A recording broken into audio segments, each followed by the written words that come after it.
Hey everyone, it's so great to have you with me today. Welcome to Empower Fantastic Life. Find your power. Live without limits.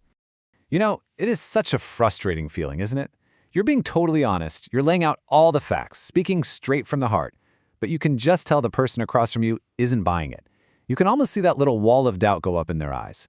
Well, that exact feeling is what we are going to get to the bottom of today. You see, the problem usually isn't what you're saying.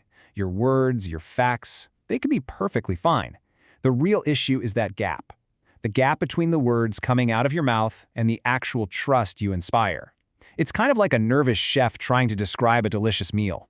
The ingredients on the menu sound incredible, but their hesitation just makes you doubt the final dish, right? Closing that gap, that is an absolutely crucial skill. So where do we even start to build this skill? Well, it's not with clever presentation tricks or practicing power poses in the mirror. No. According to author Rob Jollies, true, unshakable credibility begins in a much deeper place. It starts inside your own mind.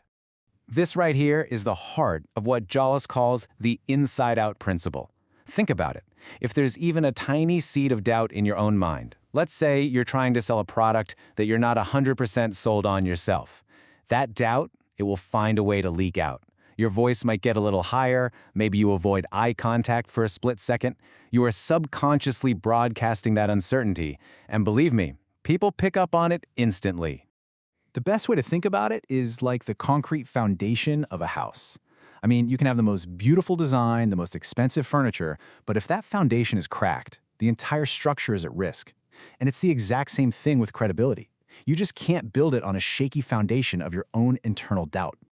Okay, so once that internal foundation is solid, you need the right tools to build the rest of the structure. A lot of people focus only on their words, but some of the most powerful tools for building trust, they're purely vocal. Think of your voice like it's a musical instrument. You've got all these tools to play with. For instance, the tone you use can communicate warmth or seriousness. Your pace, how fast or slow you speak, signals either confidence or nervousness. We all tend to talk a little faster when we're anxious, right? And then there's the pause, even silence. A well-placed pause can be one of your most powerful tools to really make a point land. These aren't just little details. They're the notes that make up the music of your message. So, here's the bottom line. Your message, that's the sheet music. But your voice, that's the instrument.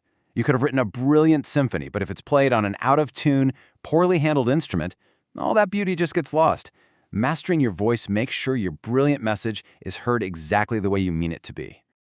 All right, now let's talk about the subtle saboteurs. Because even with strong self-belief and good vocal technique, there are these small, unconscious habits that can undermine everything.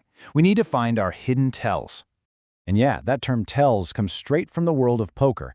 It's what they call it when a player unconsciously twitches or maybe fiddles with their chips when they're bluffing. In our world, in communication, these tells are the little things we do that signal to other people, subconsciously, that we lack confidence, even when we're telling the absolute truth.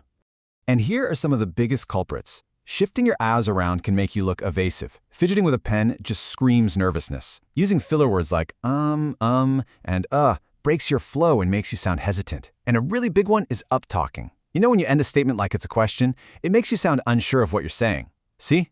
It just completely drains the power right out of your words. The good news is you can totally get a handle on these. The method is simple, but it does take a little bit of courage. First, record yourself speaking. Video is best if you can. Second, watch it back, but watch it like you're an objective coach. Don't judge yourself, just notice your habits. And finally, practice correcting them one at a time. Trying to fix everything at once is just overwhelming. Just focus on one thing, like cutting down your ums for a week, and I promise you, you will see a real difference. Now, this brings us to a common worry I hear all the time. People think that if they practice all these techniques, they're going to come across as fake or robotic. But that completely misunderstands the whole point of practice. Let's be crystal clear about this. Fakeness feels robotic and stiff. Effective rehearsal does the exact opposite. Think about it like preparing for a big job interview. You practice your answers not to become a robot, but so that you don't stumble over your words when it counts. That practice frees you up. It strips away the awkwardness so your authentic confidence can shine through. The goal is never to become someone else. It's to become the clearest, most confident version of yourself. This might just be the most powerful way to think about it.